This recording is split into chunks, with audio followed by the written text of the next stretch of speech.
Direction Koudougou, chef-lieu de la région du Nando, où l'autorité du bassin de la Volta, en collaboration avec le partenariat mondial de l'eau en Afrique de l'Ouest et la structure focale au niveau du Burkina Faso, a tenu un atelier de travail. S'inscrivant dans le cadre de la mise en œuvre des activités du projet Inversion des tendances à la dégradation des écosystèmes et des eaux dans le bassin de la Volta. L'atelier a été consacré à la mise en place d'une coordination nationale des usagers et usagères des ressources naturelles du bassin de la Volta. Suivez ce compte-rendu de Souleymane Ouedraogo pour en savoir plus. Éloizan Prosper Nombré, élu président de la coordination nationale des usagers et usagères des ressources naturelles du bassin de la Volta. Une équipe forte de 14 membres. Première structure du genre, sa mise en place s'inscrit dans le cadre du projet d'inversion des tendances à la dégradation des écosystèmes et des eaux dans le bassin de la Volta.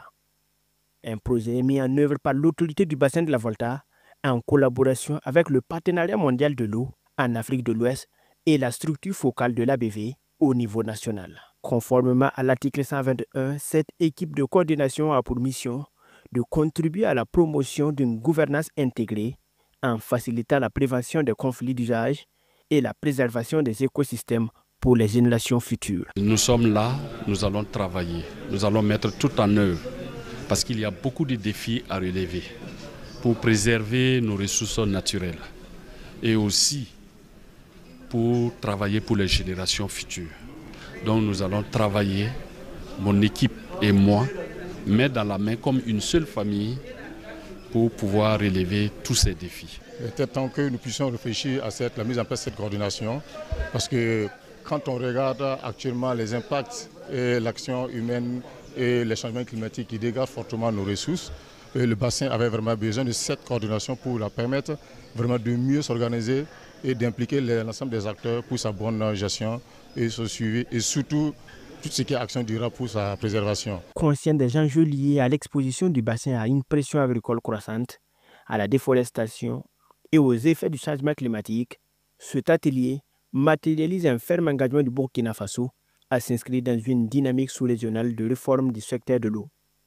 Au niveau national, cette réforme est marquée par la constitution de cette coordination représentative, l'adoption de textes constitutifs, la validation d'un plan de renforcement de capacité et l'initiation de démarches de reconnaissance officielle. Le gouvernement du Burkina Faso, à travers le ministère de l'Environnement, de l'eau et de l'assainissement, s'engage résolument à soutenir ce processus en l'inscrivant dans une vision à long terme de gouvernance intégrée, inclusive et résilience.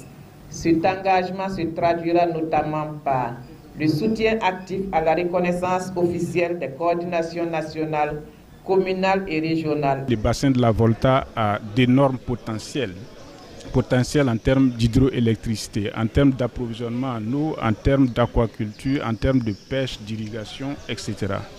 Mais malheureusement, ce potentiel est parfois sujet à une destruction et il était bon pour nous de pouvoir organiser les différents usagers et usagères pour voir dans quelle mesure ces acteurs peuvent participer pleinement à la gestion des ressources en eau.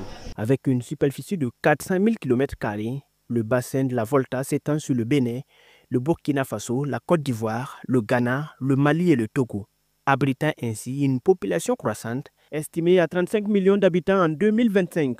Il révèle d'une importance capitale pour le Burkina Faso, d'autant plus qu'il couvre 62,40% du territoire national, soit 42,95% de l'ensemble du bassin.